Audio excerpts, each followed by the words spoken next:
Bonjour à tous, bienvenue sur ma chaîne YouTube, j'espère que vous allez bien. Si vous cherchez des idées de bricolage et DIY, vous êtes au bon endroit, n'hésitez pas à vous abonner et un petit pouce si la vidéo vous plaît.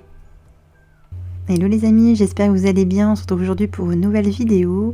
Je vous propose de réaliser des petites décorations de Noël en argile auto-durcissante, donc si ça vous intéresse, c'est parti. Pour ce projet, donc j'ai choisi, sélectionné en fait des formes qui me plaisaient bien donc sur internet, que je vais tout simplement donc découper. Donc j'ai fait le contour en fait au feutre noir pour que ce soit plus simple pour découper. Ensuite j'ai découpé l'intégralité de mes petits patrons. Ce que je vais faire, c'est que je vais essayer de les reproduire en argile. Donc j'ai utilisé de l'argile auto-durcissante, mais je vous conseille d'utiliser de la blanche. Moi c'est parce que j'en avais plus, j'avais celle-ci. Comme ça il y a une étape que vous n'aurez pas besoin de faire. Donc ce que j'ai fait, c'est que j'ai étalé donc mon argile. J'ai déposé mon patron sur l'argile et ensuite avec mon cutter de précision, je suis venue faire le tour du dessin, donc pour avoir mes petits ours. Donc je décide là pour cette vidéo de faire 3 petits ours qui représentent mes enfants. Voilà ce que ça donne. Donc toujours utiliser un petit peu d'eau quand on utilise après l'argile, c'est pour comment dire, arrondir les angles, et qu'après en termes de finition on ait moins de choses à faire. Si voilà, moi j'aime bien que ce soit bien fini, donc après je vais les poncer et au moins j'aurai moins de travail hein, tout simplement. Donc je vais faire ça pour chaque élément. Donc là c'est la forme du bonhomme de neige, pour le cheval à bascule, les petits bonhommes pain d'épices, le bretzel, le sucre d'orge. Donc je prends de l'eau et je fais tout le tour. Donc voilà ce que ça donne quand ça a séché. Donc comme vous voyez, c'est pas un blanc blanc, pourtant c'était bon, marqué blanc dessus, mais quand ça sèche ça fait un petit peu terre.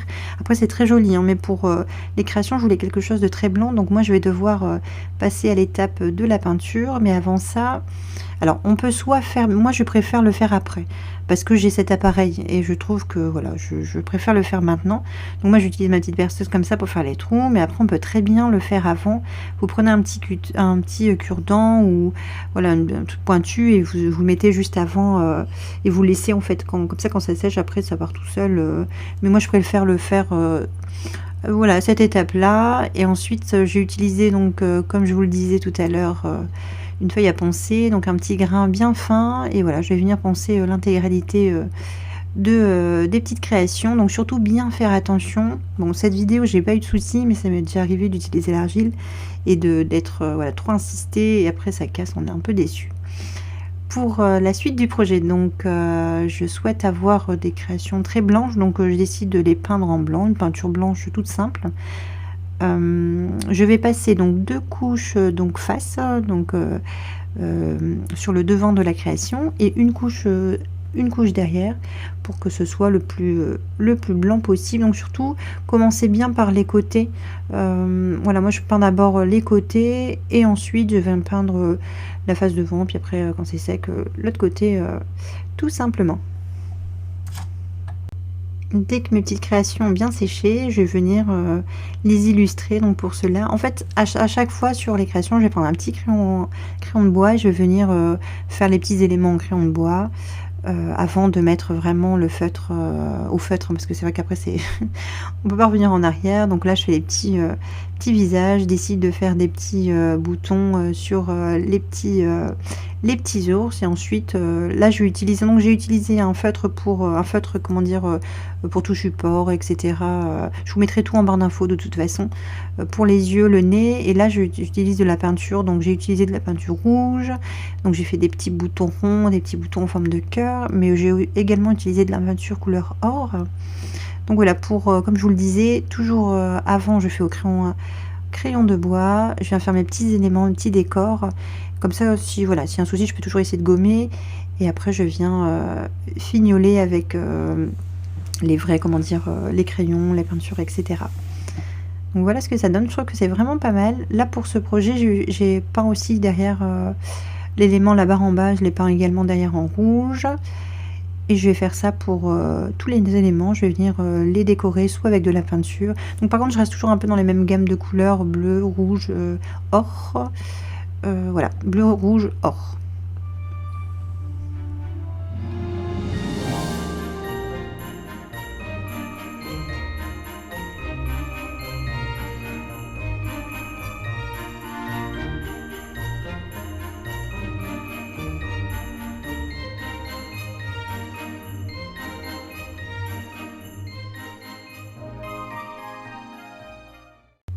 dès que j'ai terminé les illustrations, donc ce que je vais faire, c'est que je vais mettre un petit ruban. Donc j'aime bien le fait de marier les matières. Donc j'ai mis une petite pointe de colle derrière la création. Donc j'ai utilisé le pistolet à colle chauffant. Et je viens mettre mon petit ruban. Et je vais tout simplement faire un nœud. Donc j'ai utilisé différentes textures, matières. Là, ça fait un petit peu broderie. Je trouvais ça assez joli. Donc j'ai utilisé du vert et du rouge dans les couleurs. Et voilà, donc en fait j'ai fait de cette manière. Donc en faisant un double nœud devant, je viens ajuster comme ceci. Et ensuite il y a aussi une autre possibilité que je vais vous montrer juste après. Donc ça donne ceci. Je trouvais ça vraiment très mignon. Donc j'ai été inspirée sur Pinterest pour cette création. On trouve vraiment des très jolies choses. Là j'ai utilisé toujours un ruban, mais là un peu satin. Je trouvais que c'était assez sympa, toujours dans les mêmes couleurs, un peu dans les verts sapin. Je trouvais ça assez joli. Et je vais faire également un nœud devant comme pour le modèle précédent. Et ensuite pour le troisième petit tour, je décide de faire comme un snood, je crois, oui, ce qu'on dit. Un snood, je vais coller en fait le ruban donc devant le petit ours. Et ensuite je vais venir assembler derrière et les coller derrière. Comme ceci, voilà. Donc je retourne ensuite. En fait, je vais venir ajuster je vais venir découper ce qui est un petit peu trop long. Je vais venir ajuster, mettre de la colle, du pistolet à colle. Et voilà, je trouvais que c'était sympa de faire deux petites variations. Et en fait, ce que je vais faire, c'est que je vais faire la même chose pour le bonhomme de neige. Dès que mes créations sont terminées, il ne me reste plus qu'à créer la tâche. Donc j'ai utilisé ce fil qui je rappelle un peu Noël avec blanc et rouge. Alors par contre je ne sais plus du tout où je l'ai acheté. Je vais essayer de retrouver, sinon je vous mettrai quelque chose qui lui ressemble en barre d'infos.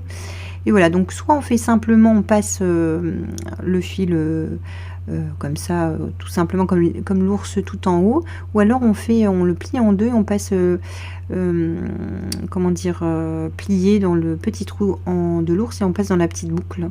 Donc il y a deux manières d'accrocher le petit fil rouge et puis on fait un petit nœud en haut. Donc voilà ce que ça donne. Franchement je suis très contente du résultat. J'espère que voilà, c'est des petites créations assez simples hein, vraiment, mais j'avais envie de vous partager ces petits bijoux que j'avais trouvé trop mignons quand j'ai un petit peu cherché dans mes recherches pour les petits DIY de Noël. J'espère vraiment que ma vidéo vous a plu. Sachez que c'est un petit DIY qui peut être fait avec des enfants. En plus, ça va être la saison, les vacances et tout. On peut même faire ça pour décorer, même après que le sapin est là. Ça peut être une belle activité de Noël. Je trouve ça vraiment très mignon. Donc n'hésitez pas à me mettre un petit commentaire si la vidéo vous a plu. Dites-moi lequel vous préférez, voilà, j'aime toujours savoir ce que vous en pensez. Dans tous les cas, je vous fais des gros bisous et je vous dis à la prochaine vidéo. Ciao ciao.